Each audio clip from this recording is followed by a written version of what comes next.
ஆண்டவராகிய இயேசு கிறிஸ்துவின் நாமத்தில் ஓஎல்எஸ் சார்பாக உங்களை சந்திப்பதில் பெருமகிழ்ச்சி அடைகிறேன்.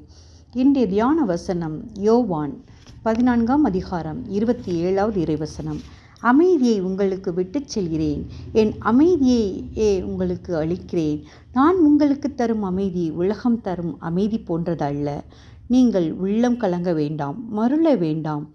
ஆம், என் அன்பு சகோதர சகோதரிகளே, இந்த வார்த்தையை இயேசு தம் சீடர்களை அழைத்து கூறியது. அவர்களை தேற்றுகிறார். சீடர்களை ஊழியத்திற்கு ஆயத்தப்படுத்தி தங்களை ஒப்பு கொடுத்து தைரியமாக முன்னேறி செல்ல அவர்களை சந்தித்து திடப்படுத்துகிறார். அவர்களை இவ்வுலகில் யூதேயா தொடங்கி உலகின் கடையெல்லை வரைக்கும் சென்று நற்செய்தி சொல்ல அனுப்புகிறார். அதுவரை பயந்து 3 முறை மறுதலித்த பேதுருவும் மற்ற சீடர்களும் அமைதியுடன் காத்திருந்து ஜெபித்து பரிசுத்த ஆவியை பெற்று தைரியமாக வைராக்கியமாக இயேசுவை அறிக்கை செய்கிறார்கள். தங்களுக்கு என்ன நேர்ந்தாலும் சரி, தங்கள் பணியை செய்ய ஒரு நாளும் பின்வாங்கி போகவில்லை. ஏனென்றால் உலகம் தர முடியாத அமைதியை விட்டு சென்றிருக்கிறார். மருள வேண்டாம் என்கிறார். நீதிமானுக்கு வரும் துன்பங்கள் அநேகமாயிருந்தாலும் இறுதியில் எல்லாம் இன்பமாக மாறும். திராணிக்கு மேலாக சோதிக்கப்படுவதில்லை. உங்கள் துக்கம் சந்தோஷமாய் மாறும். இஸ்ரவேல் நாட்டிலே ஒப்ராவிலே இருக்கிற கிதியோன் கட்டின பலிபீடத்தின் பெயர் யெகோவா ஷாலோம் என்று அழைக்கப்படுகிறது. இதன் பொருள் சமாதான கர்த்தர் என்பதாகும். தேவன் கிதியோன் கோதுமை போரடிக்கிற இடத்தில் சந்திக்கிறார். இயேசுவின் சீடர்கள் தங்களை ஊழியத்திற்கு அர்ப்பணித்து வேலை செய்யும் முன்பு சந்திக்கிறார். அவர்களை திடப்படுத்துகிறார். இன்று நாமும் நம்மை ஊழியத்திற்கு அர்ப்பணித்திருக்கின்றோம். முழுமையாக அதன் பணியை செய்கின்றோமா? இல்லை. இவ்வுலக போக்கின்படி வாழ்ந்து அதன் பலவீனங்களில் சிக்கி வெளிவர முடியாமல் துன்பங்களை கண்டு சோர்ந்து போகிறோம், பின்வாங்கி செல்கிறோம். துன்பங்களின் மத்தியிலும் தேவனை தேட வேண்டும். இயேசு சொல்கிறார், எவன் ஒருவன் என்னை பின்பற்ற விரும்புகிறானோ தன் சிலுவையை தூக்கி கொண்டு என்னை பின்பற்றட்டும் என்கிறார்.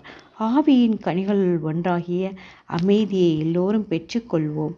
அமைதி தரும் தேவன் நம்மோடு இருந்து நம்மை ஆசீர்வதித்து ஆட்சி செய்வார். சிந்திப்போம், வாழ்வாக்குவோம். நாம் ஜெபிப்போமா? எங்களை அளவுக்கு அதிகமாக நேசிக்கிற எங்கள் அன்பின் பரலோக பிதாவே, அப்பா, அந்த நாளை தந்த கிருபைக்காய் உமக்கு நன்றி செலுத்துகிறோம். இந்த நாளிலும் இந்த வசனத்தை தியானிக்க நீர் எங்களுக்கு கிருபை செய்திருக்கிறீரே, அதற்காய் உமக்கு நன்றி செலுத்துகிறோம். ஆமாண்டவரே, அமைதியை உங்களுக்கு விட்டு சொல்கிறேன், என் அமைதியையே உங்களுக்கு அளிக்கிறேன் என்று சொல்லியிருக்கிறீர். ஆமாண்டவரே, அது உலகம் தர முடியாத அமைதி சுவாமி. நீர் எங்களோடு கூட இருந்து எங்களை வழி நடத்துகிற ஒவ்வொரு நிகழ்வுக்குமாய் உமக்கு கொடான கொடி ஸ்தோத்திரம். ஆமாண்டவரே, நொடி பொழுதும் எங்களை மறக்காத தேவனப்பா நீர்.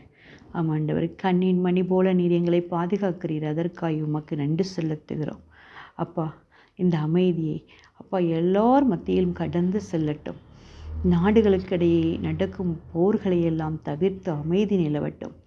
எல்லைகளில் நடக்கும் போராட்டங்களை எல்லாம் தடுத்து நிறுத்தி அமைதி நிலவட்டும்.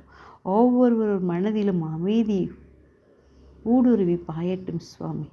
ஆமாண்டவரே, உம்மால் அன்று எங்களால் ஒன்றும் செய்ய முடியாது. அமைதியை தவிர வேறு எந்த அமைதியும் எங்களை ஆட்சி செய்ய முடியாது சுவாமி. நீரே பொறுப்பெடுத்துக்கொள்ளும். ஒவ்வொரு குடும்பங்களிலும் அமைதி நிலவட்டும்.